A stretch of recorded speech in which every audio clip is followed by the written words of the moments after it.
எப்படி நாம் திராவிட முன்னேற்ற கழகத்துல வந்து மு.க.ஸ்டாலினுக்கு பிறகு உதயநிதி அப்படிங்கிறப்போ, அதே மாதிரி அவங்க அதாவது நேரு குடும்பத்தை தவிர்த்து காங்கிரஸ் அப்படிங்கிறது யாருமே பார்க்க மாட்டாங்க. எல்லாருமே அதை ஏத்துப்பாங்க. அதை மறுக்கிறதுக்கு இன்னைக்கு யாருமே இல்ல. எல்லாருக்குமே ஞாபகம் இருக்கும், சோசியல் மீடியால அவங்க பேரு சவுக்கிதார்னு மாத்தின ஒரு இது பார்த்தோம். அவங்க டேர்ம் பண்ண காயினே சவுக்கிதார் தான். 2019 ஒரு காங்கிரஸ் நான் பார்த்து ஒரு பெரிய மிஸ்டேக் பண்ணது என்னன்னா, இவர் வந்து ராகுல் காந்தியோட கேம்பெயினே எப்படி இருந்ததுன்னா, சவுக்கிதார் சோர் ஹே அப்படின்னு சொல்லிட்டு ஒரு சென்டென்ஸ் தான் டேர்ம் பண்றாரு. அதாவது ஒரு பாதுகாவலர்ல திருடர் அப்படின்னு சொல்லிட்டு பர்சனல் அட்டாக் தான் பண்றாரு. ஆனால் எனக்கு தெரிஞ்சு இந்த கடந்த கால அலைகள் இப்ப இருக்கிறதா தெரியல. ஏன் அப்படின்னாக்கா, இந்த மாதிரி ஒரு முக்கியமான ஒரு நெரேட்டிவ் மூலமா இந்த தேர்தல் சந்திக்கப்படுறதா நான் நினைக்கல. இன்னைக்கு காங்கிரஸை பொறுத்த வரைக்கும் ராகுல் காந்தி சோசியல் மீடியால நிறைய முன்னிறுத்தப்படுகிறார், இன்னைக்கு வராரு. ஆனாலும் காங்கிரஸினுடைய அடித்தட்டு, அதாவது நீங்க டி.கே. சிவகுமார், அதாவது காங்கிரஸ் இவருடைய பயணம் அப்படிங்கிறது கர்நாடகால பெரிய தாக்கத்தை ஏற்படுத்தினாலும், கர்நாடகால நீங்க டி.கே. சிவகுமாருடைய ஒரு ஆளுமை அப்படிங்கிறது வந்து தான் அந்த இதுல வந்து, அதாவது ஒரு தலைவர் அப்படிங்க, அதாவது ராகுல் காந்தி 2019 நின்னதுனாலதான் கேரளால ஸ்வீப் பண்ணாங்க.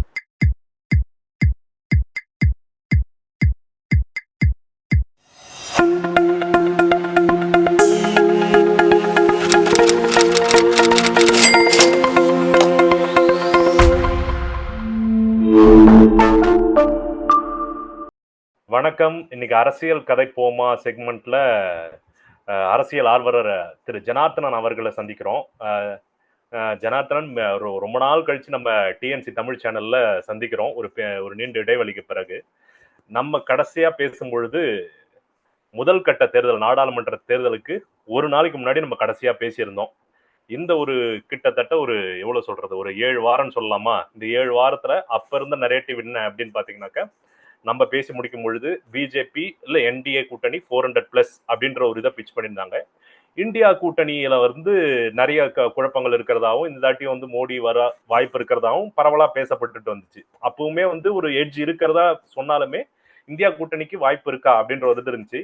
ஆனா இந்த 7 வார நாடாளுமன்ற தேர்தல் வந்து பல பேரால இப்ப ஒப்புக்கொள்ளப்படுற ஒரு விஷயம் என்னன்னா, நினைச்சதை விட டஃபா இருக்கு களம். வந்து பல இடங்கள்ல வந்து என்டிஏ கூட்டணி அல்லது பாஜக கூட்டணி நினைச்ச அளவுக்கு வந்து ஈஸியா இல்ல அப்படின்ற மாதிரி ஒரு கள நிலவரம். இல்ல ஜேர்னலிஸ்ட், அப்புறம் வந்து அரசியல் ஆர்வலர்கள் தொடர்ச்சியா பேசுறது, யோகேந்திர யாதவ்ல இருந்து பல பேர் பேசுறதை நம்ம பார்த்துட்டே இருக்கோம். பரகல பிரபாகர், நிறைய பேர் சொல்லலாம். இந்த மாதிரி இந்த சமயத்துல நம்ம பேச போற இன்னைக்கு முக்கியமான பேசுபொருள் என்னன்னு பாத்தீங்கன்னாக்கா, தொகுதி வாரியா நம்ம பேசி முடிச்சுட்டு இப்போ ஒரு முக்கியமான ஸ்டார் கேண்டிடேட்டை பத்தி தான் பேச போறோம். அந்த ஸ்டார் கேண்டிடேட் ராகுல் காந்தி. ராகுல் காந்தி கடந்த 10 ஆண்டுகள்ல அவருடைய கெரியரை நான் ஒரு இந்திய குடிமகனா பார்க்கும் பொழுது பல மாற்றங்கள் நடந்திருக்கிறதா நான் பாக்குறேன். அவருடைய அரசியல் அணுகுமுறையில் ஆரம்பிச்சு எல்லாமே மாறி இருக்கிறதா பாக்குறேன். குறிப்பா வந்து அவரை வந்து காயின் பண்ண டேர்ம் பாஜக இல்ல என்டிஏ கூட்டணி வந்து பப்பு அப்படின்னு சொல்லிட்டு அரசியல் தெரியாதவர், அவர் வந்து ஒரு இளவரசர் அப்படின்ற மாதிரியே வந்து காயின் பண்ணி இது பண்ணாங்க. ஆனா தொடர்ச்சியா அவருடைய அரசியல் அனுபவம், வயது அனுபவம் எல்லாமே அவருக்கு கொடுத்த ஒரு விஷயம் என்னன்னா, இன்னைக்கு நரேட்டிவ் செட் பண்ற இடத்துக்கு ராகுல் காந்தி மூவ் ஆயிருக்காரு. அதாவது இந்த caste based socio economic census அப்படின்ற ஒரு விஷயத்த அவருக்கு ரொம்ப நாளா பிச் பண்ணிட்டு இருக்காரு. காங்கிரஸ் மேனிபெஸ்டோலயே அதை சொல்லியிருந்தாங்க. கிட்டத்தட்ட கடந்த தேர்தலுக்கும் இந்த தேர்தலுக்கும் ஒரு பெரிய வித்தியாசமா நான் பாக்குறது, பாஜக வந்து நரேட் செட் பண்ற ஒரு இடத்த இருந்துச்சு 2014 2019. 2014 வளர்ச்சி அப்படின்ற ஒரு கோஷம் இருந்துச்சு. 2019 சௌக்கிதார் அப்படின்னு சொல்லிட்டு இப்ப இருக்கிற பிரதமர் மோடி அப்படி ஒரு டேர்மை காயின் பண்ணாரு. ஆனா இந்த தாட்டி காங்கிரஸ் மேனிபெஸ்டோ அல்லது இந்த ராகுல் காந்தி செட் பண்ண இந்த ஒரு நெரேட்டிவ் அப்படின்றது முக்கிய பேசு பொருளா மாறி இருக்கிறத பாக்குறோம். இது எல்லாத்தையும் தாண்டி இந்த முறை வந்து வயநாட்டுல போட்டி போடுறாரு ராகுல் காந்தி. போன முறை அமேதியில போட்டி போட்டார். ஆனா இந்த தடவை வந்து ரேபரேலி தொகுதியில போட்டி போடுறாரு. நம்ம வந்து ராகுல் காந்தியோடைய தனிப்பட்ட அரசியல் ஆளுமை அதுக்குள்ளலாம் போறதுக்கு முன்னாடி இந்த தொகுதி வாரியா இந்த 2 தொகுதியில இருக்கிற முக்கியமான விஷயங்கள் அல்லது இந்த 3 தொகுதியில இருக்க முக்கியமான விஷயங்களை நீங்க சொல்லுங்க. அதுக்கடுத்து நம்ம நகரலாம். அதாவது முதல்ல பாத்தீங்கன்னா ராகுல் காந்தி நீங்க சொல்ற மாதிரி, இந்த ராகுல் காந்தி இந்த 2 தொகுதி முதல்ல வந்து வயநாடுங்கிறது இவர் வந்து போன இது எலெக்ஷனுக்கு அங்க போய் நின்று, அதாவது இஸ்லாமியர்கள் 41% வாக்குகள் உள்ள தொகுதி வயநாடு. அதனால அங்க போய் நின்று கம்ஃபர்டபுளா ஒரு ஜெயிக்கணுங்கிறதுனால அது வயநாடுக்கு போனாரே தவிர, மற்றபடி இவங்களுடைய குடும்ப தொகுதியா பாக்குறது அப்படிங்கிறது ரெண்டுமே அமேதியும் ரேபரேலியும் தான். இன்னும் ரெண்டுமே பக்கத்து தொகுதிகள். எப்படி இப்ப நம்ம தென் சென்னை வட சென்னைன்னு சொல்றோமோ நம்ம தமிழ்நாட்டுல, அதே மாதிரி ரேபரேலியும் இதுவும் வந்து அமேதியும் பக்கத்து தொகுதிகள் தான். இதுல வந்து பாத்தீங்கன்னா இவங்க குடும்பத்தோட பிரசன்ஸ் அப்படின்னு பாத்தீங்கன்னா, நம்ம வந்து 1950 52 அதாவது இந்த கான்ஸ்டியூன்சி எல்லாம் பிரிக்கிறதுக்கு முன்னாடியே ஒரு நாடாளுமன்ற ப்ரொவிஷனல் பார்லிமெண்டரின்னு பிக்ஸ் பண்ணாங்க. அதாவது சுதந்திரம் அடைந்ததுக்கு பிறகு 1952ஆம் ஆண்டே பாத்தீங்கன்னா இந்த தொகுதியை வந்து, அதாவது ரேபர் அலி தொகுதியை பொறுத்த வரைக்கும் பாத்தீங்கன்னா ஃபெரோஸ் காந்தி, அதாவது ஃபெரோஸ் காந்தி யாருன்னா இந்திரா காந்தியோடைய கணவர். என்ன, இந்திரா காந்தியோட கணவர் தான் இந்த தொகுதியில 1952 இருந்தே ரேபர் அலிக்கும் ராகுல் காந்தி குடும்பத்துக்கும் சம்பந்தம் உண்டு. அதாவது 1952 இவருடைய தாத்தா, அதாவது ராஜீவ் காந்தி இந்திரா காந்தியுடைய கணவரான ஃபெரோஸ் காந்தி இந்த தொகுதியில ப்ரொவிஷனல் பார்லிமெண்டரியா கான்ஸ்டிடுவன்சியா இருக்கும் பொழுதே இந்த தொகுதியில இருந்து எம்பியா தேர்ந்தெடுக்கப்படுகிறார். 1952 முதல் நாடாளுமன்றம்னு சொல்லக்கூடிய இதுல இந்த தொகுதியில இருந்து இவங்க ஃபேமிலியோடைய ரெப்ரசன்டேஷன் தான் ஸ்டார்ட் பண்றாங்க. 1957 திரும்பியும் பாத்தீங்கன்னா இந்த தொகுதியில இருந்து திரும்பி அவரே தேர்ந்தெடுக்கப்படுகிறார். அதாவது ஃபெரோஸ் காந்தியை தேர்ந்தெடுக்கப்படுகிறார். 1960 ஒரு மாரடைப்புல இறந்துடுறாரு. சோ அதனால 1952, அதாவது முதல் நாடாளுமன்ற தேர்தல்ல இருந்து இன்று வரைக்கும் 2024 வரைக்கும் இந்த அமேதி தொகுதிங்கிறது ஒண்ணு இவங்க குடும்பம் இதுல போட்டிடுவாங்க. அதாவது இவருக்கு பின்னாடி பாத்தீங்கன்னா 1967 இந்திரா காந்தி அம்மையார் திரும்பி இந்த தொகுதியிலே திருப்பி போட்டிடுறாங்க. இந்திரா காந்தி அம்மையார் 2 தடவை ஜெயிக்கிறாங்க. திரும்பி எமர்ஜென்சில இதே தொகுதியில தோல்வியும் அடைகிறாங்க. ராஜ் நாராயணன் கிட்ட இதே தொகுதியில அமேதி தொகுதியில தோல்வி அடைகிறாங்க. 1970 எமர்ஜென்சி முடிஞ்சு திருப்பி இது பண்றாங்க. 1971 நடந்த தேர்தலையுமே 71-75 நடந்த தேர்தலுக்குமே ராஜ் நாராயணன் வந்து இவங்க வெற்றி பெற்றது செல்லாதுன்னு போய் 1971 வெற்றி பெற்றது செல்லாதுங்கிறத வந்து அலகாபாத் உயர் நீதிமன்றத்துல வாங்கி 1975 இவங்க வெற்றி செல்லுபடி ஆகாதுன்னு ஆர்டர் வாங்கி தான் இந்த எமர்ஜென்சியை கொண்டு வந்தாங்க. அது ஒரு முக்கியமான காரணம். அதே ராஜ் நாராயணன் தான் 1997 இவங்களை எதிர்த்து அமேதி இந்த ரேபர் அலி தொகுதியில போட்டிட்டு ஜெயிக்கிறாரு. இந்திரா காந்தியை எதிர்த்து 1977 அந்த அம்மா இந்த இடத்துல தோத்துடுறாங்க. திரும்பி 80 ஆட்சி கலைந்து 81 வரும்போது திருப்பி அந்த அம்மா வராங்க. அந்த அம்மா இறக்குற வரைக்கும் இந்த தொகுதியில இருக்காங்க. 80 இந்த தொகுதி 2 இடத்துல போட்டிடுறாங்க. இந்த தொகுதியிலையும் போட்டிடுறாங்க, கர்நாடக மாநிலம் மேதக் தொகுதியிலையும் போட்டிடுறாங்க. அந்த தொகுதியிலையும் ஜெயிச்சதுனால இதையும் ஜெயிச்சதுனால இதை ரிசைன் பண்ணிடுறாங்க. இதை ரிசைன் பண்ண உடனே இந்த தொகுதியில திருப்பியும் இவங்களுடைய இன்னொரு குடும்பத்துல இவங்களுடைய இதுல இருக்கிற வருண் நேரு, அதாவது நேருவினுடைய சித்தப்பா பையன் அப்படின்னு சொல்லக்கூடிய வருண் நேரு திரும்பி போட்டிட்டு அவர் 2 முறை இந்த தொகுதியில ஜெயிக்கிறாரு. சோ அவங்க ஜெயிச்சதுக்கு அப்புறம் இந்த தொகுதியை திருப்பி யாருக்கு கொடுக்குறாங்க அப்படின்னா திருப்பி வந்து ஒரு தடவை வந்து இதே கண்டினியூஸாக இவங்களுடைய இதுதான் ரேபர் அலியில இருந்து வருது 2004 வரைக்கும். அதாவது சதீஷ் சர்மா வரத்துக்கு வரைக்கும் இவங்க வந்து, அதாவது சோனியா காந்திக்கு முன்னாடி சதீஷ் சர்மான்னு ஒருத்தரை கண்டெஸ்ட் பண்ண வைக்கிறாங்க. அவருமே வந்து இவங்களுடைய குடும்பத்தினுடைய பேக்ரவுண்ட்ல இருக்கக்கூடிய இவருடைய லாயலிஸ்டா தான் இருக்காங்க. சோ அதுக்கப்புறம் தொடர்ந்து 2004 2019 வரைக்கும் சோனியா காந்தி அவர்கள் வெற்றி பெற்ற தொகுதி. அதாவது 2024 இந்த அம்மா, அதாவது சோனியா காந்தி பாத்தீங்கன்னா எலெக்ஷன் அறிவிக்கிறதுக்கு முன்னாடியே அவங்க ராஜ்யசபா பக்கம் போயிடுறாங்க. ஆனாலும் அதாவது இந்த தொகுதியில முக்கியமான விஷயம் என்னன்னா 1952 ஃபெரோஸ் காந்தி இந்த தொகுதியில நின்னாலும் ஃபெரோஸ் காந்தி 1955, 56, 57 நாடாளுமன்றத்துல பேசப்பட்ட, அதாவது தன்னுடைய மாமனாருக்கு எதிர்த்து பேசப்பட்ட வழக்குகள் அப்படிங்கிறது அதன் காரணமாக தான் நம்ம டிடிகே பினான்ஸ் மினிஸ்டரா இருந்தவர் டிடிகே கிருஷ்ணமாச்சாரி அவர்கள் பினான்ஸ் மினிஸ்டரா இருந்தது. அதாவது முத்ரா ஸ்கேம்னு சொல்லுவாங்க. அதாவது என்னன்னா ஷேர் மார்க்கெட்ல மிகப்பெரிய ஸ்கேம், அதாவது எல்ஐசி இந்தியாவை வச்சு ஷேர் மார்க்கெட்ல நடத்த பெற்ற மிகப்பெரிய ஊழல். அதாவது புதிய அரசாங்கம் ஃபார்ம் ஆகும்பொழுது எல்லா கார்பரேட்டும் ஒன்னா சேர்ந்து அரசாங்கத்துக்கு ஆதரவா போகும்பொழுது அந்த ஸ்கேம் எல்லாம் தன்னுடைய மாமனார் ஆட்சியை எதிர்த்து ஃபெரோஸ் காந்தி எக்ஸ்போஸ் பண்ணார் நாடாளுமன்றத்துல. அவர் இருந்த நாடாளுமன்றத்துல அப்படின்னா கோல்டன் பீரியட்ஸ் 2 பக்கமும், அதாவது ஜனதா அந்த காலத்துல சேர்ந்த ஆப்போனன்ட் பார்ட்டியா இருந்தாலும் சரி, காங்கிரஸ் பார்ட்டியா இருந்தாலும் சரி, அவங்க பிரைஸ் பண்ணது. அதாவது ஃபெரோஸ் காந்தியோடைய அந்த ஒரு குறுகிய காலகட்ட அரசியல் அப்படிங்கிறது வந்து ஜவஹர்லால் நேரு அவர்களை எதிர்த்து தான் அரசியல் பண்ணாரு. இந்த தொகுதியில இருந்து வெற்றி பெற்று போனவர் தான். ஆக்சுவலி இவர் பேர்ல தான் டிடிகே ரோடுன்னு சொல்லிட்டு நம்ம இங்க போயஸ் கார்டன் பக்கத்துல இருக்கு, சரிங்களா? அந்த டிடிகே ரோடு டிடி கிருஷ்ணமாச்சாரியோட, அவர் தான் பினான்ஸ் மினிஸ்டரா இருந்தபோதுதான் எல்ஐசி இந்தியால மிகப்பெரிய ஊழல் நடந்தது. எல்ஐசி இந்தியாவை பொது நிறுவனமா ஆக்குனதுல பெரும் பங்கு ஃபெரோஸ் காந்திக்கு சேர்ந்தது. அதே மாதிரி பெரிய ஸ்கேம், அதாவது அந்த 1952, 53, 54 காலகட்டங்கள் 1955 இது மிகப்பெரிய ஸ்கேம். அது தவிர 57 இந்த முத்ரா ஸ்கேம், அதாவது இதுல இருந்து ஒரு வெஸ்ட் பெங்காலுடைய ஒரு ஆப்ரேட்டர், ஸ்டாக் மார்க்கெட் ஆப்ரேட்டர், அவர் செய்த மிகப்பெரிய ஸ்கேமை எக்ஸ்போஸ் பண்ணி கொண்டு வந்து அதன் காரணமாக தான் இந்த ஃபினான்ஸ் மினிஸ்டர் வந்து ரிசைன் பண்ற அளவுக்கு போனுச்சு. இது மட்டும் இல்லாம எல்ஐசி அது பண்ண அதே மாதிரி டெல்கோ, டாட்டாவுடைய இன்ஜின், அதாவது டெல்கோன்னு கம்பெனி, லோகோமோட்டிவ் மேனுஃபேக்சரிங் கம்பெனி. லோகோமோட்டிவ்னா இன்ஜின் தயாரிக்கிறது, ரயில்வே இன்ஜின் தயாரிக்கிற கம்பெனி டாட்டாவோடது, டெல்கோன்னு சொல்லுவாங்க. அந்த கம்பெனியையும் நாட்டுடைமை ஆக்கணும். ஏன்னா ஃபெரோஸ் காந்தி வந்து பார்சி சமுதாயத்தை சேர்ந்தவங்க, டாட்டாவும் பார்சி சமுதாயத்தை சேர்ந்தவங்க. டாட்டாவுடைய ஒரு கம்பெனிய நாட்டுடைமை ஆக்கணும்னு சொல்லி பார்லிமெண்ட்ல பேசி இது பெரிய பேசு பொருளா ஆனிச்சு. ஸோ அதாவது இந்த இந்த 1900 வந்து 1900 இவங்க கல்யாணம் அப்படின்னு இந்திரா காந்தி இவங்க வந்து 42 கல்யாணம் பண்ணிக்கிறாங்க. 1942 அவங்க திருமணம் நடைபெற்றது. அதுக்கப்புறம் ஒரு 6-7 வருஷம் 1944 ராஜீவ்காந்தி பிறக்கிறாரு, 46 சஞ்சய் காந்தி பிறக்கிறாரு, 48-49 சுதந்திரம் அடைந்ததுக்கு அப்புறமே இவங்க செப்பரேட்டா தான் ஆயிடுறாங்க. ஏன்னா இந்திரா காந்தி வந்து அவங்க அப்பாவோட இதுல எல்லாம் கூட இருக்காங்க. பட் அதுக்கப்புறம் 52-53 காலங்களுக்குள்ள இவங்களுக்குள்ள ஒரு பேச்சுவார்த்தையே இல்லை. சோ நேருவும் நேரு குடும்பமும் என்ன, ஃபெரோஸ் காந்தி வந்து தன்னை வந்து நேரு குடும்பத்தில இருந்து அப்புறப்படுத்திக்கிட்டு நேருவினுடைய ஊழல்களை எக்ஸ்போஸ் பண்றங்கிற ஒரு இதுல இருந்த தொகுதி தான் தொகுதி, அமேதி தொகுதி, ரேபரேலி தொகுதி. சோ இதே மாதிரி உள்ள வரலாற்று பின்னணி உள்ளது. 2004 இருந்து 2019 வரைக்கும் சோனியாமா இருந்தாங்க. அவங்களுக்கு அப்புறம் இப்போ வந்து திரும்பி இவர் போயிருக்காரு. இதே மாதிரி இந்த பக்கம் வருவோம், அமேதி.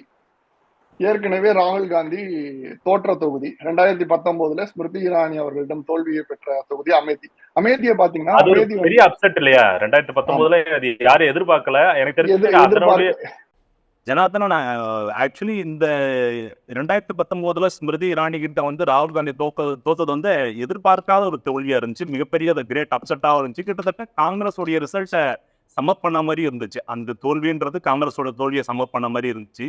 அதன் நீட்சியாக தான் வந்து ஸ்மிருதி இரானிக்கு ஒரு அமைச்சர் பொறுப்பு வந்து அழகு பார்த்தாங்க இல்லையா பாஜக? ஆமா, நிச்சயமாக. ஆமா, இதை பார்த்தவன் அது வந்து அதாவது 2009 நடந்த நாடாளுமன்ற தேர்தலில் பாத்தீங்கன்னா இந்த தொகுதியில பாரதிய ஜனதா 35,000 ஓட்டுகள் கூட வாங்கல.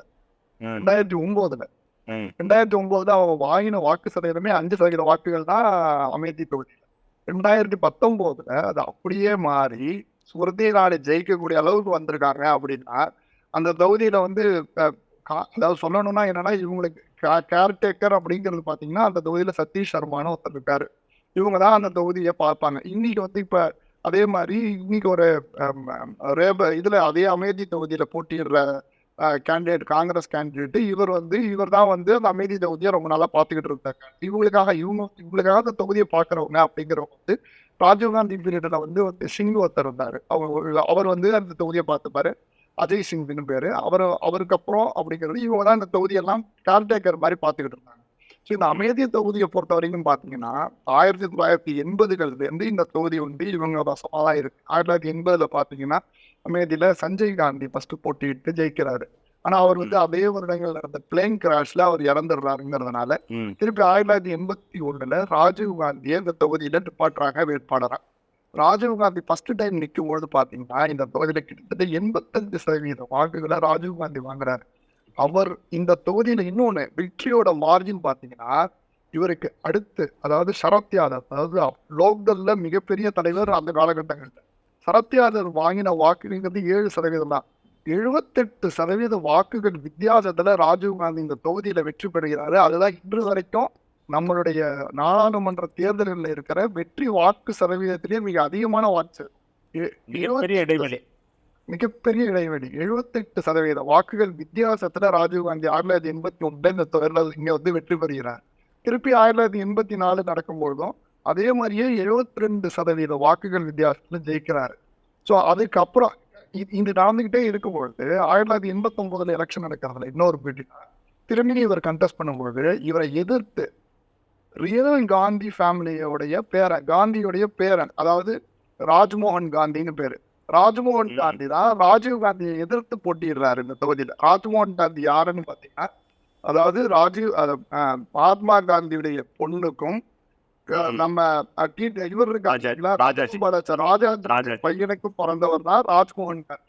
ராஜ்மோகன் காந்தி ராஜீவ் காந்தியை எதிர்த்து போட்டியிடுறாரு. அப்பயுமே கிட்டத்தட்ட 68% வாக்குகள் வித்தியாசத்துல இந்த தொகுதியில வந்து ராஜீவ் காந்தி வெற்றி பெறுகிறாரு. திரும்பி 1991 தான் அசாசினேஷன், ராஜீவ் காந்தி படுகொலை செய்யப்பட்டது 1991. இந்த எலெக்ஷன் நடந்து முடிஞ்சிருச்சு. இந்த எலெக்ஷன் நடந்து முடிஞ்சதுக்கு அப்புறம் தான் நம்ம தமிழ்நாட்டுக்கு வராது.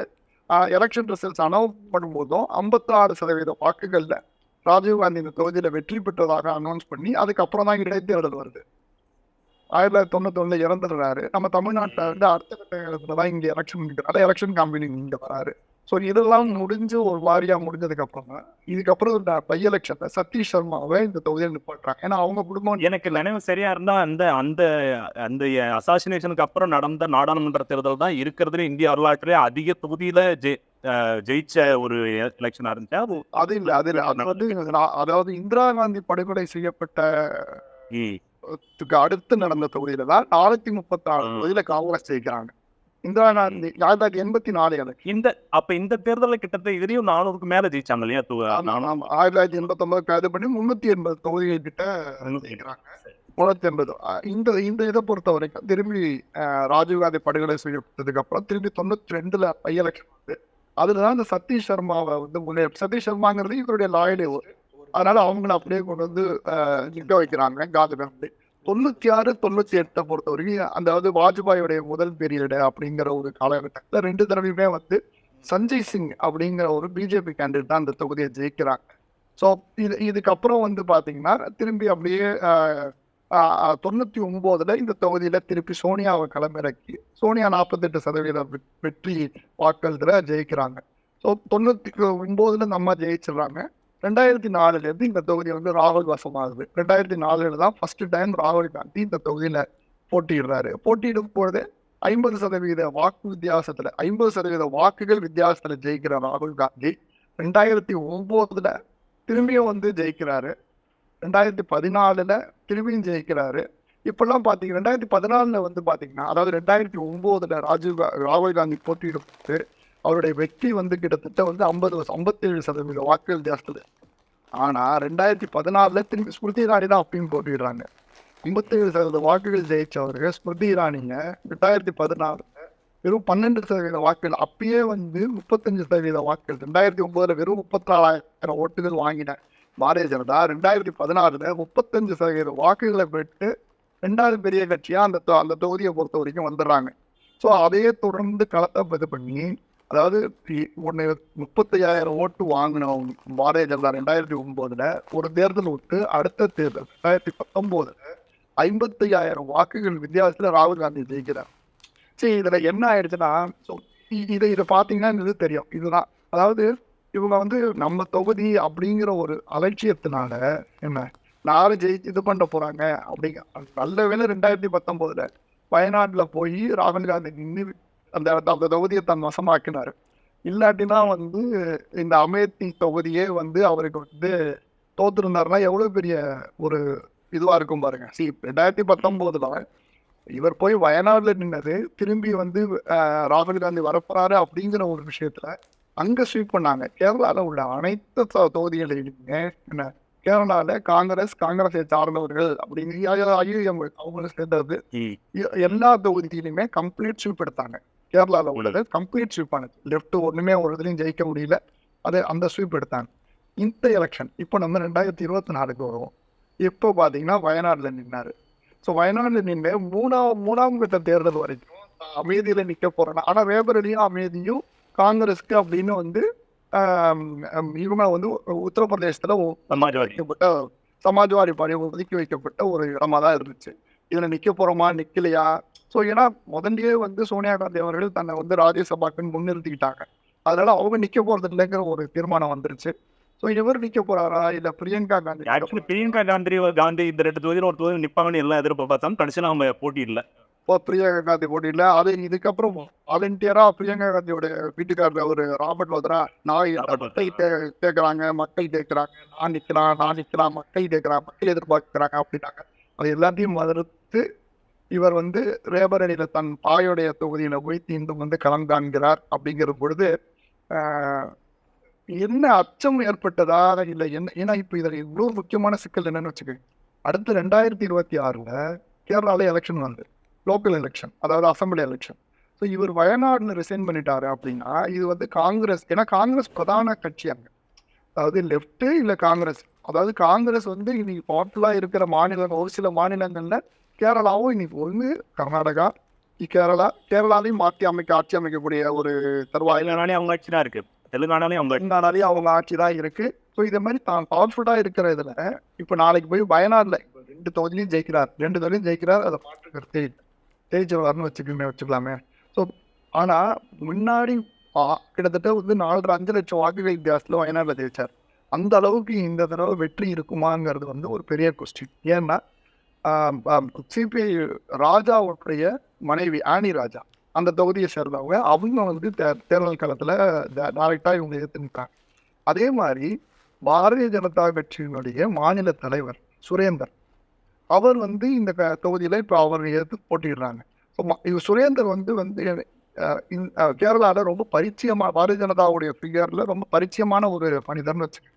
முன்னாடி வந்து அதாவது முன்னாடி ஒரு 4.5 லட்சம் 5 லட்சம் வாக்குகளை ஜெயித்த ராகுல் காந்திக்கு இந்த தடவை 30,000-40,000 வாக்குகள் வித்தியாசத்துல தான் ஜெயிக்க முடியுங்கிற ஒரு கட்டாயம் வயநாட்டுல வந்திருக்கு. ஜனார்த்தனன், எனக்கு ஒரு சின்ன ஒரு கேள்வி இருக்கு இதுல, நீங்க சொன்ன விஷயத்துல. இப்ப வந்து ராகுல் காந்தி இங்க வயநாட்டுல போட்டி போடுறாரு, அதே நேரத்துல அங்க உத்தரப்பிரதேசத்துல அங்கேயும் போட்டி போடுறாரு. அப்படின்ற பொழுது இங்க வந்து வர சட்டமன்ற தேர்தலில் அது எதிரொலிக்கும், இவர் இங்க குவிட் பண்ணாருன்னா அங்க ஜெயிச்சு அப்படின்றீங்க. இப்படி பார்க்க முடியும்ல, இது ஒரு டிராபேக்கா பார்க்காம உத்தரப்பிரதேசல இருக்கிற காங்கிரஸ் கேடர்ஸா ஒரு ஊக்குவிக்கிறதுக்காக கிட்டத்தட்ட போன தாட்டி 2019 அங்க தோல்வி விட்டு இருக்காரு, இந்த முறை அங்க ஜெயிக்கணும் அப்படின்னு சொல்லிட்டு அங்க காங்கிரஸ் கேடர்ஸும் வேலை பார்ப்பாங்க. இந்த முறை ஒரு இந்தியா கூட்டணிக்கு ஒரு எட்ஜ் இருக்கிறதால உத்தரப்பிரதேசல அகிலேஷ் யாதவுக்கும் இவங்க ராகுல் காந்திக்கு ஒரு பெரிய அலை இருக்கு, அவங்க நடத்துற எல்லா கூட்டத்துக்குமே ஒரு பெரிய இது வருது. அப்படின்ற பொழுது இது இன்னும் ஊக்குவிக்கிறதா தானே பார்க்க முடியும். இது காங்கிரஸ் ஒரு எட்ஜா தானே இருக்கும்னு நினைக்கிறேன் நான். அதாவது நீங்க சொல்ற மாதிரி உத்தரப்பிரதேசத்துல வந்து இந்த ரேபரேலி தொகுதியில இப்ப போட்டியிடுறதே வந்து காங்கிரஸ் உடைய ஒரு கட்சியோட பலத்தினால அவங்க போட்டியிடல.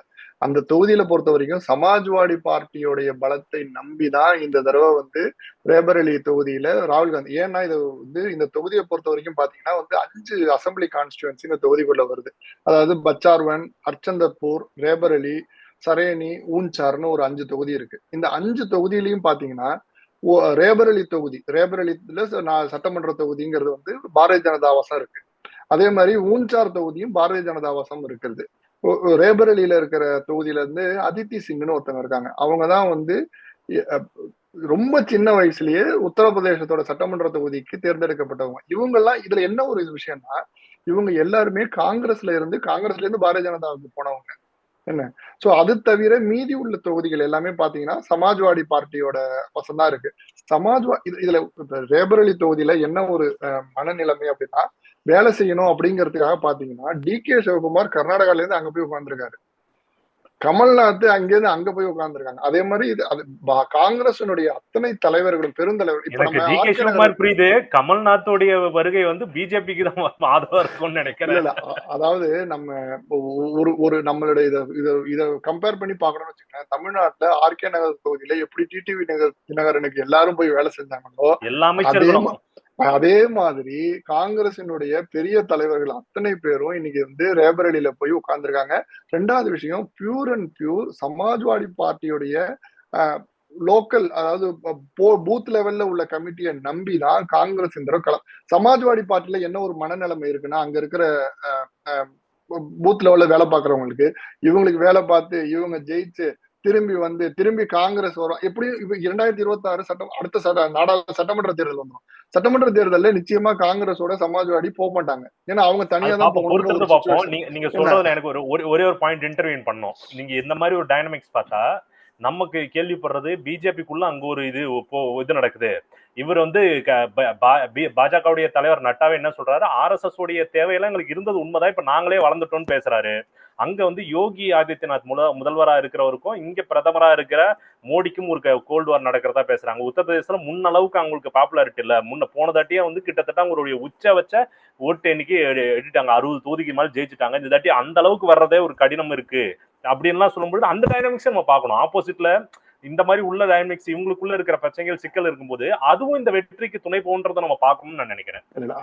அதாவது காங்கிரஸ் இந்த தொகுதியை பொறுத்த வரைக்கும் இந்த எலெக்ஷன்ல ரேபரேலியில ராகுல் காந்தி வெற்றிங்கிறது நிச்சயம். அதுல எந்த விதமான மாற்று கருத்தும் இல்லை. அவர் ஜெயிக்க தான் போறாரு. பட் ஆனா இங்க இது வந்தது ஒரு உத்வேகத்தை காங்கிரஸை பொறுத்த வரைக்கும் மீண்டும் அவங்க குடும்பத்தில இருந்து ஒருத்தவங்க வந்துட்டாங்கிறது காங்கிரஸ் தொண்டர்கள்கிட்ட ஒரு உத்வேகத்தை ஏற்படுத்தினாலும் இந்த தொகுதியில அவர் நிக்கிறதுங்கிறது முழுக்க முழுக்க சமாஜ்வாடி பார்ட்டியோடைய ஒரு அவங்க வெற்றி பெற வைப்பாங்கிற ஒரு நம்பிக்கையில தான் நிக்கிறாரு. அதுவும் இல்லாம இல்ல நீங்க சொல்றது புரியுது. இன்னொன்னு உத்தரப்பிரதேச இதை பொறுத்த வரைக்கும் சமாஜ்வாடி கட்சி ரொம்ப ரீசெண்டாவே அங்க ஆட்சியில இருந்திருக்காங்க. அவங்களுக்கு ஒரு பெரிய பலம் இருக்கு அந்த மாநிலத்தை பொறுத்த வரைக்கும். எஸ்பெஷலி இப்ப பிஎஸ்பி உடைய செல்வாக்கு அங்க பெருமளவு குறைஞ்சிருக்கிறதால, மாயாவதி குறைஞ்சிருக்கிறதால சமாஜ்வாதி பார்ட்டியை பல பேர் முக்கியமான ஒரு இதுவா பாக்குறாங்க. இப்பொழுது இத்தனை நாள் பாத்தீங்கன்னு வச்சுங்களேன், பகுஜன் சமாஜ்வாடியா இருக்கட்டும் இல்ல சமாஜ்வாடியா இருந்தாலும் காங்கிரஸ்ல இவங்க குடும்பத்துல யாராவது நிக்கிறாங்கன்னா டம்மி கேண்டிடேட் தான் போடுவாங்க. ஆனா இந்த தடவை ஒரு யாதவர் சமுதாயத்தை சேர்ந்தவரை கொண்டு போய் திரும்பி கேண்டிடேட்டா பிஎஸ்பில நிக்கிற கேண்டிடேட்டும் இந்த தடவை வெயிட்டான கேண்டிடேட் அந்த தொகுதியில. சோ அவங்களும் ஒரு வெயிட்டான கேண்டிடேட்டை கொண்டு நிப்பாட்டி இருக்காங்க அந்த தொகுதியில. சோ அதையும் அவங்க ஒரு இதுவாதான் பாக்குறாங்க. சோ இந்த விஷயங்கள்லாம் பார்ப்போம். எல்லாத்தையுமே பொறுத்திருந்து பார்க்கணும். நீங்க சொல்ற மாதிரி அடுத்து 2 இங்க கேரளாலும் சரி உத்தரப்பிரதேசம் சரி சட்டமன்ற தேர்தல் வரும்போது அது எந்த மாதிரி எதிரொலிக்கும் எல்லாத்தையும் நம்ம பொறுத்திருந்து பார்க்கணும். இப்ப நான் எனக்கு தெரிஞ்சு கொஞ்சம் ராகுல் காந்தியோடைய அந்த ஆளுமை அப்படின்ற ஒரு விஷயத்துக்கு கொஞ்சம் நம்ம அதை டீல் பண்ணலாம்னு எனக்கு தோணுது. நம்ம முன்னாடியே சொன்ன மாதிரி இந்த கடந்த 10 ஆண்டுகள்ல இப்ப நான்லாம் என்னுடைய வாழ்க்கையில ஒரு பிரைம் டைம்ல இருக்கிற ஒரு 20கள்ல இருந்து 30களுக்கு வரும்பொழுது அரசியல ரொம்ப உற்று நோக்கிற ஒரு காலமா இருக்குன்னு வச்சுங்களேன். ராகுல் காந்தி எங்க இருந்தாரு, இப்ப எங்க வந்திருக்காரு அப்படின்ற ஒரு விஷயத்த நான்லாம் பார்க்கும்போது 2014 ராமச்சந்திர குஹா போன்ற இந்த அறிவுஜீவிகள்லாம் ரொம்ப ராகுல் காந்தியை ரொம்ப தூற்றி நான் நிறைய கட்டுரைகள் எல்லாம் படிச்சிருக்கேன். அவர் எங்க வேலையை செய்ய மாட்டாரு, வெக்கேஷன் போயிடுறாரு, இந்த மாதிரி ஒரு குற்றச்சாட்டுகள் தொடர்ச்சியா வந்துகிட்டே இருந்துச்சு. ஆனா அதையும் பொருட்படுத்தாம 2019 தேர்தலுக்கு முன்னாடி அவர் காங்கிரஸ் தலைவராக ஆகிறாரு. ஆனா அந்த 2019 தேர்தல் முடிஞ்ச உடனே அந்த தோல்விக்கு பொறுப்பேற்று காங்கிரஸ் தலைவர் பதவியில துறந்துட்டு வெளியே வந்துடுறாரு. நான் வெறும் உண்மையில முக்கியமான இதுவா இருக்கேன், வேலை செய்யற ஒரு நிர்வாகியா இருந்துக்கிறேன் அப்படின்னு சொல்லிட்டு. ஆனா இன்னைய வரைக்கும் திரும்ப இப்ப இந்தியா கூட்டணிக்கும் என்டிஏ கூட்டணிக்கும் ஒரு ஒரு கடுமையான போட்டி இருக்கும். எந்த கவர்மெண்ட் அமைஞ்சாலும் அது கோலிஷன் கவர்மெண்டா தான் இருக்கும். பிஜேபி ஒரு இதுல ஆட்சி அமைத்தாலும் கோலிஷன் கவர்மெண்ட்ல தான் ஆட்சி அமைக்க முடியும், தனிப்பெரும்பான்மையுடன் ஆட்சி அமைக்கப்படாதுன்றத பலரும் வெளிப்படையா பேசுறது பார்க்க முடியுது. 8 வாரத்துக்கு முன்னாடி இந்த நரேட்டிவ் இல்ல, இப்போ அந்த மாதிரி பேசிட்டு இருக்காங்க. அந்த இதுல இந்தியா கூட்டணி ஆட்சி அமைத்தால் திரும்ப ராகுல் காந்தி பிரதமர் ஆவறதுக்கும் வாய்ப்பு இருக்கிறது அப்படின்ற விஷயம் பாக்குறாங்க. இன்னொன்னு, இந்த கடந்த ஒரு 2 ஆண்டுகள்ல நான் முக்கியமா பாக்கணும்னா இந்த பாரத் ஜோடோ யாத்திராவை நான் பெருசா இந்த கார்பரேட் மீடியாஸ் கவர் பண்ணலனாலும் இங்க கன்னியாகுமரியில் தான் ஆரம்பிக்கிறார் அவர் முதல்ல, அதை காஷ்மீர்ல கொண்டு போய் முடிக்கிறார். இந்த நடைபயணம் அவருடைய ஆளுமையை ஓரளவுக்கு வளர்த்ததாகவும் மக்கள் கிட்ட போய் அவருடைய இமேஜ் சேர்த்ததாகவும் நான் பாக்குறேன் தனிப்பட்ட முறையில. அது ஒரு விஷயம் நடந்தது. ஏன்னா கர்நாடகா தேர்தலே அது எதிரொலிச்சது அப்படின்னு அங்க இருக்கிற நிர்வாகிகளே சொல்ற ஒரு விஷயத்தெல்லாம் நான் பார்த்தேன். சோ இதெல்லாம் வச்சு பார்க்கும்போது ராகுல் காந்தி ஒரு ஆளுமையா நீங்க எப்படி பாக்குறீங்க, அவருடைய வளர்ச்சி எப்படி பாக்குறீங்க? குறிப்பா ஏன் நான் இந்த ஆளுமைன்ற விஷயத்த காயின் பண்றேன்னா, தமிழ்நாட்டுக்கு அவருக்கும் ஒரு இணக்கமான உறவு இருக்கிறதா நான் பார்த்துட்டே இருக்கேன். குறிப்பா அந்த நாடாளுமன்றத்துல you will never ever rule over the people of Tamil Nadu அப்படின்னு சொல்லும் பொழுது அந்த நாடாளுமன்றத்துல எதிர்கட்சிகளே ஆர்ப்பரிக்கிற மாதிரியான ஒரு சம்பவங்கள்லாம் பாக்குறோம். இதெல்லாம் வச்சு கேட்கிறேன், ஒரு தமிழர் என்ற பெர்ஸ்பெக்டிவ்லயும் இல்ல ஒரு இந்திய குடிமகன் என்ற பெர்ஸ்பெக்டிவ்லயும் ராகுல் காந்தியோட வளர்ச்சி அல்லது ஆளுமை எப்படி நீங்க பாக்குறீங்க? அதாவது ராகுல் காந்தி அப்படிங்கறது இன்னைக்கு இந்திய அரசியல்ல ஒரு தவிர்க்க முடியாத ஒரு சக்தி தான். அதாவது எதிர்கட்சி, அதாவது இன்னைக்கு ஆளுங்கட்சியா இருக்கக்கூடிய தேசிய ஜனநாயக கூட்டணிக்கு ஒரு எதிர்கட்சி தலைவர் அப்படிங்கிற ஒரு முகம் இன்னைக்கு இந்த இந்திய கூட்டணி அப்படிங்க சொல்லக்கூடிய இவங்களுடைய யூபிஏ உடைய ரீஃபார்ம் பண்ண ஒரு கூட்டணிங்கிறது ராகுல் காந்தியை முன்னிறுத்தி ராகுல் காந்தியை மையமா வச்சுதான் இவங்க எல்லாருமே அதை சுழல்றாங்க. இதுக்குள்ள உள்ள இதுதான். சரி, அங்கங்க ஒரு சில இடங்கள்ல கருத்து வேறுபாடுகள் இருந்தாலும் ராகுல் காந்தி அப்படிங்கிறவர் ஒரு காங்கிரசினுடைய ஃபேஸாக இன்னைக்கு அவரை தவிர்த்து அரசியல் செய்ய முடியாது அப்படிங்கிற ஒரு நிலைமைதான் இன்றைய காலகட்டங்கள்ல இந்திய அரசியல் தேர்தல் களம்ங்கிறது அவரை சுற்றியும் அதுதான் பிரதானமா இருக்கு அப்படிங்கிறதுல எந்த விதமான மாற்று கருத்து இல்லை. ஒரு தலைவராக, அதாவது நீங்க சொல்ற மாதிரி அவர் ஆரம்ப காலகட்டங்கள்ல இருந்ததை விட இன்னைக்கு, அதாவது இந்த யாத்திரைகள் நடத்தி எல்லாம் பண்ணி கட்சிகளுக்கெல்லாம் அப்பாற்பட்டு ஒரு தலைவராக தன்னை முன்னிறுத்திக்கிட்டார் அப்படிங்கிறத தான் நம்ம பார்க்கலாம். இருந்தாலும் என்ன அதாவது 2014 வந்து பாரதிய ஜனதா கட்சி தேர்தலில் வெற்றி பெற்ற போது அன்னைக்கு வந்து காங்கிரஸ் வந்து அவங்களுடைய தோல்வி அப்படிங்கிறத வந்து இன்னி வரைக்கும் அந்த தோல்வி அவங்களால ஏத்துக்க முடியாத ஒரு இதுதான் 2014 தோல்விங்கிறது. அந்த தோல்வியில அவங்க முக்கியமாக அவங்களுடைய கோர் கமிட்டியில அவங்க யோசிச்சது அப்படிங்கிறது என்னன்னா, சோசியல் மீடியால வந்து பாரதிய ஜனதா 2014 இன்ஃபுளுன்ஸ் பண்ணிட்டாங்க, அதுதான் வந்து பெரிய அளவுல மக்கள்கிட்ட தாக்கத்தை ஏற்படுத்துது அப்படிங்கிற ஒரு பிம்பத்தை தான் அவங்க வந்து நம்மளுடைய லாஸ் அப்படிங்கிறத அவங்க வந்து மெயினா பார்த்தாங்க. இன்னைக்கு 2010 ஆண்டுகள் கடந்துட்டோம், 2 எலெக்ஷன் பாரதிய ஜனதா ஜெயிச்சுட்டு 3வது எலெக்ஷனுக்குங்கிற ஒரு நிலைமையில தேசிய ஜனநாயக கூட்டணி முன்னாடி இருக்காங்க, இல்ல இவங்க வராங்க அப்படிங்கிற ஒரு டிஸ்கஷன்ல இருக்கு. இந்த சமயத்திலுமே பாத்தீங்கன்னா அந்த சோசியல் மீடியால இன்னைக்கு வந்து இன்ஃபுளுன்ஸ் பண்ணுமா அப்படிங்கிற ஒரு காலகட்டங்கள் இருந்தாலும், இன்னைக்கு காங்கிரஸை பொறுத்த வரைக்கும் ராகுல் காந்தி சோசியல் மீடியால நிறைய முன்னிறுத்தப்படுகிறார், இன்னைக்கு வராரு. ஆனாலும் காங்கிரஸினுடைய அடித்தட்டு, அதாவது நீங்க டி.கே. சிவகுமார், அதாவது காங்கிரஸ் இவருடைய பயணம் அப்படிங்கிறது கர்நாடகால பெரிய தாக்கத்தை ஏற்படுத்தினாலும், கர்நாடகால நீங்க டி.கே. சிவகுமாருடைய ஒரு ஆளுமை அப்படிங்கிறது வந்து தான் அந்த இதுல வந்து அதாவது ஒரு தலைவர் அதாவது ராகுல் காந்தி 2019 நின்னதுனாலதான் கேரளால ஸ்வீப் பண்ணாங்க. அதை மறுத்தே யாரும் சொல்ல முடியாது, இல்லாட்டினா அங்க ஸ்வீப் பண்ணிருக்க மாட்டாங்க. ஏன்னா அவர் வந்தாரு, பிரதமர் வேட்பாளரா இருக்காரு, அடுத்து வந்தாருன்னா பிரதமர் ஆயிடுனா கம்ப்ளீட் ஸ்வீப் நடந்தது கேரளால. 2019 அவர் அங்க போய் நின்னதுல. அதே மாதிரி கர்நாடகால வந்து டி.கே. சிவகுமாரால் உண்டாக்கப்பட்ட கட்டமைப்பு அப்படிங்கிறது பாத்தீங்கன்னா மாவட்ட கமிட்டி, நகர கமிட்டி, பூத் கமிட்டி வரைக்கும் இருந்தது. அந்த அளவுக்கு உள்ள கட்டமைப்பை வந்து இவங்க இழந்துட்டாங்களோ அப்படிங்கிற ஒரு தோற்றம் தான் ஹிந்தி ஹார்ட்லேண்டுன்னு சொல்லக்கூடிய பகுதிகள், அதாவது ராஜஸ்தானா இருக்கட்டும், உத்தரப்பிரதேசா இருக்கட்டும், மத்திய பிரதேசா இருக்கட்டும், இந்த இடங்கள் எல்லாம் ஹிந்தி ஹார்ட்லேண்ட். எல்லா இடத்தையுமே அவங்க தோற்றாலும், கடந்த சட்டமன்ற தேர்தலும் தோற்றாலும் படுதோல்வி அப்படின்னு சொல்ற இடத்துக்கு அதுல என்ன விஷயம்னா, நான் உங்களுக்கு இன்னொன்னு நான் உங்களுக்கு சொல்ல வேண்டிய விஷயம் இன்னொன்னு இருக்கு. 2019 தேர்தலை எடுத்துக்கிட்டோம்னு வச்சுக்கோங்களேன், அதாவது பாரதிய ஜனதா வென்ற 303 தொகுதிகள், மொத்தமா 303 தொகுதிகள் பாரதிய ஜனதா தனித்து வெற்றி பெற்ற தொகுதிகள். இந்த இதுல கிட்டத்தட்ட 226 தொகுதிகளில இவங்க வந்து 50% வாக்குகளுக்கு அதிகமாக பெற்று வெற்றி பெற்றிருக்காங்க பாரதிய ஜனதா 226 தொகுதிகள்ல. அதாவது 35, இப்ப நம்ம தமிழ்நாட்டை பொறுத்தவரை பாத்தீங்கன்னா 30, 35 வந்தாலே அவன் ஜெயிச்சிருவான். இதே மாதிரி அபரிவிதமான, அது தவிர 2 லட்சம் வாக்குகளுக்கு வித்தியாசத்துல அப்படின்னு பாத்தீங்கன்னா கிட்டத்தட்ட ஒரு 165 தொகுதிகள்ல 2 லட்சம் வாக்குகள் வித்தியாசத்துல பாரதிய ஜனதா அந்த அதாவது பாதி தொகுதிக்கு மேற்பட்ட. சோ இந்த மாதிரி ஒரு, இப்போ தமிழ்நாடு ஒரு உதாரணமாவே எடுத்துப்பாங்க. பாத்தீங்கன்னா அதிமுகவுடைய பேஸ் கட்டமைப்பு இங்க வலுவா இருக்கும், திமுகவோட கட்டமைப்பு வலுவா இருக்கும், அதனால வெற்றி. அதே மாதிரி ஆந்திராவை எடுத்துக்கிட்டீங்கன்னா 44% வாங்கி ஒய்எஸ்ஆர் போன தடவை ஆட்சி அமைச்சாரு, 43% வாங்கி ஆட்சி அமைக்க முடியாம போனது இவருக்கு, தெலுங்கு தேசத்துக்கு. சோ இதே மாதிரி உங்களுடைய டிஃபரன்ஸ் வந்து, ஏன்னா இவங்களுக்கு எல்லாம் வந்து பேஸ் கட்டமைப்புங்கிறது ஸ்ட்ராங்கா இருக்கு. இந்த கட்டமைப்பை எங்கெங்கெல்லாம் இவங்க நழுவ விடுறாங்களோ அந்தந்த இடத்துல, இப்ப நீங்க குஜராத்ல போய் பாத்தீங்கன்னு வச்சுக்கோங்களேன், 70% வாங்கிடுறாங்க, இவங்க 25% இருக்காங்க. சோ இந்த 50% கேப்ப எவ்வளவு பெரிய ஸ்விங் வந்தாலும் மாத்த முடிய மாட்டேங்குது. இல்ல புரியுது, எனக்கு புரியுது. 2 விஷயம். குஜராத்துக்கு நம்ம கடைசியா வருவோம். அதே மாதிரிதான் நீங்க கர்நாடகாவையும் நீங்க எடுத்துக்கிட்டீங்க. புரியுது. இல்ல புரியுது, சொல்றது புரியுதா? அடிமட்ட கட்டமைப்புலன்னா கண்டிப்பா எதுவும் பண்ண முடியாது.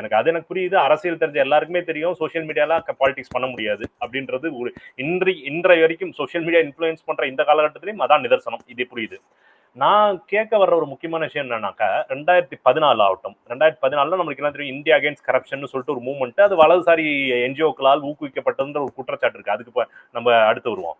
இந்த மாதிரி ஒரு மூவ்மெண்ட்ல அரவிந்த் கெஜ்ரிவால் இன்னைக்கு வந்து ஆம் ஆத்மி பார்ட்டி ஆரம்பிச்சு சிஎம்ஆ இருக்க அரவிந்த் கெஜ்ரிவால், இங்க ஆளுநரா இருந்த பிஜேபி மெம்பரா இருக்க கிரண் பேடி, அப்புறம் வந்து பாபா ராம்தேவ், இவங்க எல்லாருமே அதை பேக் பண்ணி அண்ணா ஹசாரேன்னு ஒருத்தரை வச்சு கரப்ஷனுக்கு எதிராக அப்படின்னு போகும்போது அந்த உடைய எல்லாத்தையுமே அறுவடை பண்ணதுன்னு பாத்தீங்கன்னா, அப்ப வளர்ச்சியின் நாயகன் அப்படின்னு சொல்லிட்டு குஜராத் மாடல்னு ஒரு விஷயத்தை ப்ரொஜெக்ட் பண்ணி மோடி அப்படின்ற ஒரு பிம்பத்தை வந்து நம்ம முன்னாடி வைக்கிறாங்க. அது வந்து மக்களும் வந்து இது பண்ணி ஓட்டு போடுறாங்க. அப்போ ஒரு மோடியால இருந்தது. 2019 வருவோம். 2019 இங்க வந்து சர்ஜிக்கல் ஸ்ட்ரைக் அப்படின்னு ஒரு நடக்குது, இந்த பாலகோட் சர்ஜிக்கல் ஸ்ட்ரைக் ஒன்று நடக்குது. அதை தொடர்ந்து என்ன ஆகுதுனாக்கா, இந்த மாதிரி உங்களை பாதுகாக்கிற தேவதூதர் மாதிரி மோடி இருக்காரு, சௌக்கிதார். எல்லாருக்குமே ஞாபகம் இருக்கும், சோசியல் மீடியால அவங்க பேரு சௌக்கிதார்னு மாத்தின ஒரு இது பார்த்தோம். அவங்க டேர்ம் பண்ண காயினே சௌக்கிதார் தான். 2019 ஒரு காங்கிரஸ் நான் பார்த்து ஒரு பெரிய மிஸ்டேக் பண்ணது என்னன்னா, இவர் வந்து ராகுல் காந்தியோட கேம்பெயினே எப்படி இருந்ததுன்னா, சௌக்கிதார் சோர் ஹே அப்படின்னு சொல்லிட்டு ஒரு சென்டென்ஸ் தான் டேர்ம் பண்றாரு. அதாவது ஒரு பாதுகாவலர்ல திருடர் அப்படின்னு சொல்லிட்டு பர்சனல் அட்டாக் தான் பண்றாரு.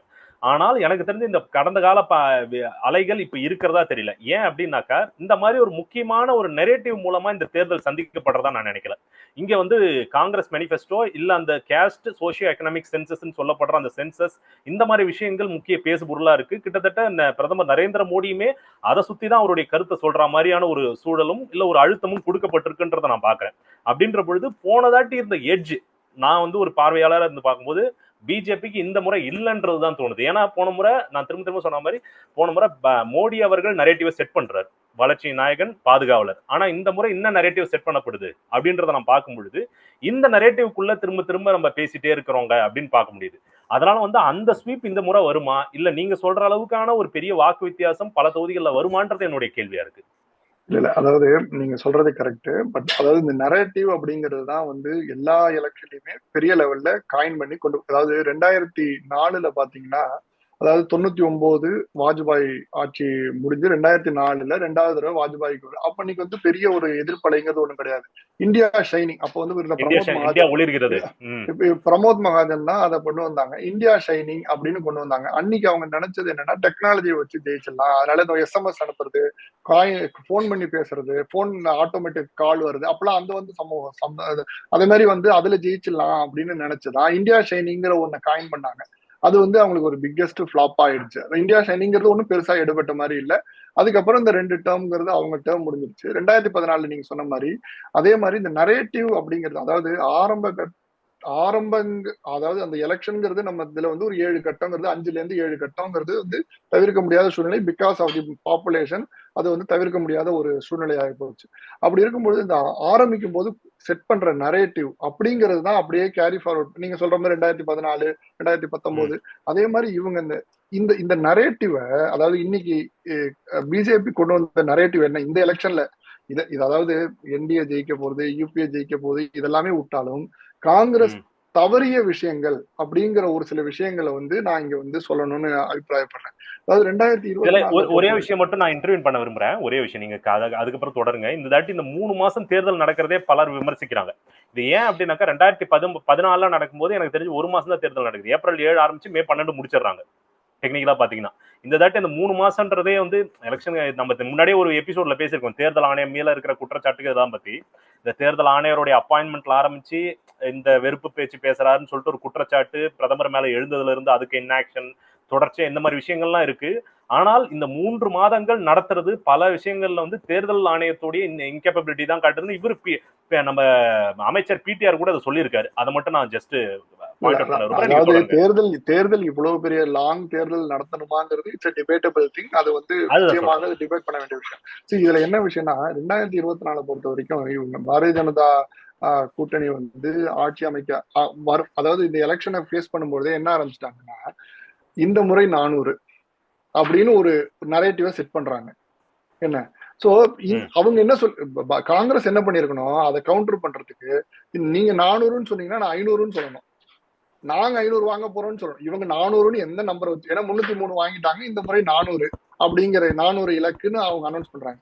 ஆனா காங்கிரஸ் அங்க தவற விட்டது என்ன அப்படின்னா, ஆரம்ப கட்டங்கள்ல இந்த முறை இவங்க 400 நான் இவங்க என்ன சொல்லிருக்கணும், 543 நாங்க ஜெயிக்க போறோம்னு இவங்க சொல்லியிருந்தாங்கன்னா அந்த கண்டெஸ்ட்ங்கிறது உருவாயிரும். இவங்க என்ன சொல்லிட்டாங்க, 400 வராது அப்படின்னா 300 வருமா? இல்ல நான் இப்படி கேக்குறேன். இல்ல எனக்கு புரியுது, நீங்க சொல்றது புரியுது. கண்டிப்பா வந்து ஒரு அரசியல் கட்சியா பாஜக வந்து எதிர்கட்சிகளை செயலிழக்க வைக்கணும், அவங்களுடைய கான்பிடன்ஸ், அதான் எனக்கு அது புரியுது. ஆனால் அந்த 400ன்றதை இப்ப யாராவது சொல்றாங்களா? பிரதமர் மோடியே சொல்றது இல்லையா 400 ஜெயிப்போம்னு சொல்லிட்டு எந்த மேடையில சொல்ல மாட்டாரு. அதாவது இந்த 400ங்கிறத இன்னைக்கு வந்து சொல்லல அப்படின்னாலும் அந்த அதாவது 2014 நம்ம பார்த்தோம்னா அம்மா வந்து மோடியா லேடியான்னு கேட்டாங்க. மக்களுக்கு எல்லாருக்குமே தெரியும் 40 சீட்டை வச்சுக்கிட்டு மத்தியில ஆட்சி அமைக்க முடியாதுன்ட்டு. பட் அந்த நரேட்டிவ்ங்கிறத முதல்ல செட் பண்ணதுல என்ன ஆயிடுச்சுன்னா கம்ப்ளீட் ஸ்வீப் ஆனிச்சு இங்க. சோ மக்கள் மனசுல அது வந்து மோடியா லேடியான்னு இவ்வளவு ஒரு டைனமிக்கா பேசுறாங்களே அப்படின்னு ஒரு நரேட்டிவ் செட் பண்ணதுல அந்த அம்மா ஸ்வீப் பண்ணிட்டு போனாங்க. சோ அதே மாதிரி இந்த ஒரு நரேட்டிவ்ங்கிறது என்னைக்குமே எலெக்ஷன் ஸ்டார்ட் பண்ணும்பொழுது ஆரம்பத்துல இந்த நரேட்டிவ் செட் பண்றது கரெக்டா செட் பண்ணி ஆகணும். இப்ப பாருங்க 3 ஃபேஸ் முடிஞ்சு 4வது ஃபேஸ்ல தான் வந்து நாங்க வந்து 300 இடத்துல ஜெயிப்போம், நாங்க வந்து 350 இடத்துல ஜெயிப்போம் அப்படிங்கிற ஒரு அப்படி பேச்சு அப்படி சொன்னதை விட இல்ல இப்படிதான் நிறைய காங்கிரஸ் சொன்னாங்க. ஆமாமா, இல்ல காங்கிரஸ் சொன்னாங்க. இப்படிதான் எனக்கு தெரிஞ்சு ஆரம்பத்து சொன்னாரு. நானாவது இப்ப ராகுல் காந்தி ஓப்பனா சொன்ன, நானாவது வந்து 200 150 தான் ஜெயிப்பான்னு நினைச்சேன். இப்ப அதை விட கம்மியா தான் பிஜேபி ஜெயிக்கும்னு எனக்கு கட்டாயமா தெரியுது அப்படின்றத சொன்னாரு. இது இன்னொன்னு வந்து என்னன்னா இல்ல ஒரு இல்ல புரியுது 50% ஆஃப் புரியுது. எலெக்ஷன் முடிஞ்சதுக்கு அப்புறம் அந்த நரேட்டிவை ரீஃப்ரேஸ் பண்ணணும்னு இவங்க வந்து நினைக்கிறதே வந்து டிலேடு ரெஸ்பான்ஸ் அப்படிங்கிறது தான் ஓகே, என்னுடைய அத ஒரு பாப்போம். இதுவா இருக்கு. இது உங்களுடைய கருத்தை நான் எடுத்துக்கிறேன். என்னுடைய இதுவா நான் சொல்றது என்னன்னாக்கா, அவங்க சொன்ன நரேட்டிவ்ல அவங்க ஸ்ட்ராங்கா இல்லன்றத நான் பாக்குறேன். ஒண்ணு பிஜேபி, ஆனா நீங்க வந்து சொல்றீங்க அது ஸ்டார்டிங்ல நம்ம பண்ணிருக்காங்க அப்படின்றத நீங்க சொல்றீங்க. ரெண்டாவது என்னன்னாக்கா, முக்கியமான விஷயம், இந்த நரேட்டிவ் செட்டிங் பத்தி பேசும்பொழுது காங்கிரஸ் மேனிஃபெஸ்டோ அப்படின்றது பெரிய பேசுபொருளா இருக்கு. கிட்டத்தட்ட அதை சுத்தி தான் வந்து அவரு பிரதமர் மோடி அவர்கள் இன்ஃபில்ட்ரேட்டர்ஸ் கொடுக்க போறீங்களா அப்படின்லாம் வந்து சர்ச்சைக்குரிய வகையில பேசி வெறுப்பு உமிழும் வகையெல்லாம் பேசுற ஒரு விஷயம்லாம் வந்து இந்த தாட்டி தான் வந்து வரலாறு காணாத வகையில பிரதமர் மோடியே பேசியிருக்காரு. இது வந்து காங்கிரஸ் மேனிஃபெஸ்டோ அவர் கொடுத்த வந்து கிளி அப்படின்ற மாதிரி எல்லாம் நமக்கு ஒரு விமர்சனம் வந்துட்டு இருக்குன்னு வச்சுங்களேன். ஆனா நான் இவ்வளவு இது பண்ண பாருமோ நம்ம ஜூன் 4ஆம் தேதி பொறுத்து இருந்து தான் பார்க்கணும், யாருக்கு எந்த நரேட்டிவ் ஒர்க் அவுட் ஆயிருக்கு, யார் வந்து மக்கள் வாக்குப்பட்டு இருக்காங்கன்றத நம்ம தான் பார்க்கணும். நம்ம இங்கிருந்து டிசைட் பண்ண முடியாது. இந்தியா வந்து ரொம்ப டைனமிக்கான ஒரு கண்ட்ரி, பல சமூகங்கள் பல இனக்குழுக்கள் இருக்கிற ஒரு கண்ட்ரி. அதை நம்ம பொறுத்திருந்து தான் பார்க்கணும். இறுதியா வந்து நம்ம இந்த ராகுல் காந்தியோட ஆளுமை பத்தி பேசணும், இல்லாட்டி அவர் போட்டியிடுற தொகுதியை பத்தி பேசணும். இதன் எதிர்காலம் எப்படி இருக்கும்? ஏன் அப்படி கேட்கறேன்னாக்கா, இப்போ வந்து ராகுல் காந்தி வந்து ஒரு ஏறுமுகத்தோட போயிட்டு இருக்காருன்னு வச்சுப்போம். பல பேருக்கு தெரியுது, அவர் முக்கியமான தலைவரை அங்கீகரிக்கிறாங்க. அவரும் வந்து ஒரு மெச்சூரிட்டியோட நடந்துக்கிறாரு, ஒரு பண்போட நடந்துக்கிறான்னு பாக்குறோம், எல்லாரையும் அரவணைச்சு போகணுன்றத பாக்குறோம். இப்போ வந்து எப்படியா இருந்தாலும் அவர் எப்படி இருந்தாலும் ஃபியூச்சர்ல கண்டிப்பா பிஎம் ஆவார்ப்பா அப்படின்ற ஒரு பேச்சுகள்லாம் வருது. அட்லீஸ்ட் வந்து தென் இந்தியாவில், ஏன்னா வந்து இங்க இருக்கிற 5 மாநிலங்கள 2 மாநிலங்கள நேரடியா காங்கிரஸ் ஆட்சியில இருக்கு. இங்க வந்து தமிழ்நாட்டுல ஸ்ட்ராங்கா இருக்காங்க, கேரளால ஸ்ட்ராங்கா இருக்காங்க. இந்த மாதிரி விஷயங்கள்லாம் நடக்குது. தென் இந்தியாவை திரும்ப ஃபோக்கஸ் பண்ணி இங்க வேலை செய்யறாரு நிறைய. இந்த மாதிரி விஷயங்கள்லாம் நடக்கும் பொழுது இந்த தேர்தல் அப்படின்றது கிட்டத்தட்ட பிஜேபிக்கு ஒரு விதத்துல ரொம்ப டிசைடிங் தேர்தலா தான் எனக்கு தெரியுது. ஏன் அப்படின்னாக்கா, ஒன்னு அப்சல்யூட் மெஜாரிட்டி வாங்கல அப்படின்னாக்கா, மோடி அண்ட் அமித்ஷா அவங்க 2 பேர் வந்து முக்கியமான ஷோ ரன்னர்ஸா இருக்கிறாங்க இந்த இதுல. அவங்களுடைய பேச்சு எந்த அளவு எடுபடும் அப்படின்ற ஒரு கேள்வி எனக்கு பர்சனலா இருக்கு. அப்சல்யூட் மெஜாரிட்டி வாங்கலனாலே நீங்க கோலிஷன் கவர்மெண்ட் போறீங்கனாலே நிறைய பேர் ஸ்டேக் ஹோல்டர்ஸ் வந்துடுறாங்க. நிறைய பேர் வரும் பொழுது நீங்க வந்து முன்ன எடுத்த மாதிரி ரொம்ப ஃபர்மான டிசிஷன்ஸ் எல்லாம் அவ்வளவு சீக்கிரம் எடுத்துட முடியாது அப்படின்னு இருக்கு. இப்ப அப்படி வந்தாலுமே ஒருவேளை பாஜக வந்து என்டிஏ கூட்டணி ஆட்சி அமைத்தாலுமே அதுக்கு அடுத்த தேர்தலில் அவங்க எந்த பேக் ஃபுட்ல இருப்பாங்களோ, அப்ப கண்டிப்பா காங்கிரஸ் தலைமையிலான ஆட்சி கண்டிப்பா வர்றதை வந்து தவிர்க்க முடியாது அப்படின்ற ஒரு பேச்சுக்கள்லாம் அடிபடுது. இதை எப்படி பாக்குறீங்க? அதாவது காங்கிரஸ் அப்படிங்கறத, அதாவது ஜனநாயகம் அப்படிங்கறதுல வந்து 2 கட்சிகள் இருந்தாதான் 2 கட்சிகளும் சமமான முறையில பங்கெடுத்து சமமான முறையில ஆட்சியை பகிர்ந்து கொண்டாதான் அது ஜனநாயகம் அப்படிங்கிறதே நம்ம எடுத்துக்கணும். அப்படி இருக்கும் பொழுது இன்னைக்கு பாரதிய ஜனதாவுக்கு மாற்று அப்படிங்கும் பொழுது தேசிய அளவுல அப்படிங்கும் பொழுது காங்கிரஸ் தான். அதுல எந்த விதமான மாற்று கருத்தும் இல்லை. காங்கிரஸ் வளர்ந்தாதான், காங்கிரஸ் இப்ப இருக்கிற இடம், அதாவது பாத்தீங்கன்னா போன எலெக்ஷன்ல அப்படின்னு பாத்தீங்கன்னா கிட்டத்தட்ட ஒரு 19% வாக்குகள் வாங்கியிருந்தாங்க. ஓவரால் இந்தியாவை பொறுத்த வரைக்கும் பாரதிய ஜனதாவை பொறுத்த வரைக்கும் 37% வாக்குகளை பெற்றிருந்தாங்க. இதுதான் வந்து டிசைசிவ் மேண்டேட் அப்படிங்கிற இதுல பார்த்து ஓட் ஷேரிங் அப்படின்னு பார்த்தோம்னா இருக்கு. சோ இந்த 19%லிருந்து காங்கிரஸ் தன்னை 30% 35%க்கு கொண்டு செல்வதற்கான வழிகள் என்னங்கிறத வந்து கண்டிப்பாக பார்க்கணும். அதற்கு அவங்க வந்து உதாரணமா எடுத்துக்க கூடியது அப்படிங்கிறது கர்நாடகாவை எடுத்துக்கணும். திரும்பி நான் ஏன் கர்நாடகாவை ரீப்ரேஸ் பண்றேன் அப்படின்னா, கர்நாடகால அவங்க வந்து ஏற்கனவே இருந்த கட்டமைப்பு தான், அதை நல்லா பலுப்படுத்தி இன்னைக்கு வந்து ஒரு சிறந்த முன்னுதாரணமாக கொண்டு வந்துட்டாங்க. இதை வந்து அவங்களால என்ன ஹிந்தி ஹார்ட்லேண்ட்ல அவங்க விட்டதை இனி வரைக்கும் அவங்களால பிடிக்க முடியல. இந்தியா ஹார்ட்லேண்ட் ஏன் நான் மெயின் பண்றேன்னா, இந்தியா ஹார்ட்லேண்ட் தான் வந்து மத்திய அரசாங்கம் யாரு ஆள வேண்டுங்கிறத தீர்மானிக்க வேண்டிய தொகுதி. ஏன்னா உத்தரப்பிரதேசம் 80 தொகுதி, ராஜஸ்தான் அங்க ஒரு 25-30 தொகுதி, மத்திய பிரதேசம் ஒரு 28-29 தொகுதி. சோ கிட்டத்தட்ட ஒரு 140-150. அது தவிர சத்தீஸ்கர் அந்த இடம்லாம் பாத்தீங்கன்னா, உத்தராகண்ட், இது எல்லாமே பாத்தீங்கன்னா கிட்டத்தட்ட ஒரு 150-160 தொகுதிகள் அப்படிங்கிற இடத்துல அவங்க வந்து தான் இழந்ததை திரும்பி எப்படி மீட்டெடுக்க போறாங்க அப்படிங்கிறது ராகுல் காந்தி தான். நிச்சயமாக ராகுல் காந்தியோடைய பிரசன்ஸ், ராகுல் காந்தியோட தலைமை, ஏன்னா வயது இருக்கு, இளம் தலைவரா இருக்காரு. இன்னைக்கு வந்து அதாவது எப்படி நாம் திராவிட முன்னேற்ற கழகத்துல வந்து மு க ஸ்டாலினுக்கு பிறகு உதயநிதி அப்படிங்கிறோமோ, அதே மாதிரி அவங்க அதாவது நேரு குடும்பத்தை தவிர்த்து காங்கிரஸ் அப்படிங்கிறது யாருமே பார்க்க மாட்டாங்க. எல்லாருமே அதை ஏத்துப்பாங்க. அதை மறுக்கிறதுக்கு இன்னைக்கு யாருமே இல்லை. சோ இந்த 19% இதுல இன்னொரு பெரிய டிஸ்அட்வான்டேஜ் இந்த தேர்தலை நான் உங்களுக்கு என்னவா பாக்குறேன் அப்படின்னா, போன தேர்தலில் கிட்டத்தட்ட ஒரு 440 தொகுதியில போட்டிட்டாங்க காங்கிரஸ் நேரடியாக. இந்த 2024ல ஸ்ட்ரெயிட்டா 330 தொகுதிக்கு வந்துட்டாங்க. மீதி எல்லாம் கூட்டணி கட்சிகள். ஆமா, ஏன்னா போன தாட்டி இந்த அளவு வலுவான கூட்டணி இல்லன்றதுதான் பார்க்க முடியுது. போன தாட்டி இந்த அளவுக்கு வலுவான கூட்டணி இல்ல. 100 தொகுதியில டைரக்டாவே போட்டியிடல. ஒரு சின்ன கால்குலேஷன் வச்சுக்கோங்க. இது எந்த விதத்துல அஃபெக்ட் ஆகும் அப்படின்னா, லாஸ்ட் டைம் நீங்க வந்து 19% வாக்குகள் வாங்கியிருக்கீங்க அக்ராஸ் இந்தியா. என்ன இந்த தடவை 100 தொகுதியில போட்டியிடல. 100 தொகுதியில ஒரு தொகுதிக்கு 2 லட்சம் ஓட்டுனாலே கணக்கு பண்ணி பாருங்க. 100 தொகுதி கிட்டத்தட்ட 2 கோடி வாக்குகளை ஸ்ட்ரெயிட்டா காங்கிரஸ் இழக்கும். மொத்த 60 கோடி ஓட்டு போலாகுது அப்படின்னா 60 கோடியில கிட்டத்தட்ட 7-8% வாக்குகள். 60 கோடி 95 கோடி வாக்காளர்கள், அதுல 60 கோடி போலாகுதுன்னு வச்சுக்கோங்க. 55ல இருந்து 60 கோடி போலாக போகுது. 2 கோடினா 5% தான் வருது. 5% வாக்குகள் அப்படிங்கிறது உங்களுடைய அடுத்த கட்ட மூவ்மெண்ட்டை பெரிய லெவல பாதிக்கும். 440 தொகுதியில உங்களுக்கு கேண்டிடேட் இருந்த தொகுதியில இருந்து குறைச்சிட்டு, ஏன்னா இது என்னன்னா நம்ம வந்து கோயலேஷன்ல ஃபார்ம் பண்ணிடலாம் கவர்மெண்ட்டை அப்படிங்கிற ஒரு மனநிலைமையில வந்தாலும், இதுலயே இப்ப நம்ம இன்னொரு விஷயம் என்னன்னா, தேவையில்லாம இன்னைக்கு இப்ப திரிணாமுல் காங்கிரஸ் தனியா நிக்குது வெஸ்ட் பெங்கால்ல. என்ன அதே மாதிரி இப்ப பஞ்சாப்ல போய் பாத்தீங்கன்னா பஞ்சாப்ல ஆம் ஆத்மி தனியா நிக்குது. என்ன என்ன விஷயம்னா, இதுல என்ன ஒண்ணு பாருங்கன்னா, இவங்க இந்த இடத்துல நீங்க கூட்டணியா நீங்கன்னா இவங்களோட ஓட் ஷேர் இன்க்ரீஸ் ஆகும். இப்போ நம்ம தமிழ்நாட்டுல எடுத்துக்கிட்டோம்னா தேசிய முற்போக்கு திராவிட கழகம் இருக்கு. 0.5% வாங்கின கட்சி போன எலெக்ஷன்ல. இப்ப ஏன் அவங்க போய் அதிமுகவோட சேர்ந்து நிக்கிறாங்க? போனா நிக்கிற 5 தொகுதியிலையும் அவங்களுடைய ஓட் ஷேர் இன்க்ரீஸ் ஆகும். 0.5ல இருந்து 3% ஆவாங்க. 3%ங்கும் போது அடுத்த சட்டமன்ற தேர்தலில் அவங்க நெகோசியேட் பண்ணக்கூடிய கெப்பாசிட்டி இன்க்ரீஸ் ஆகும்.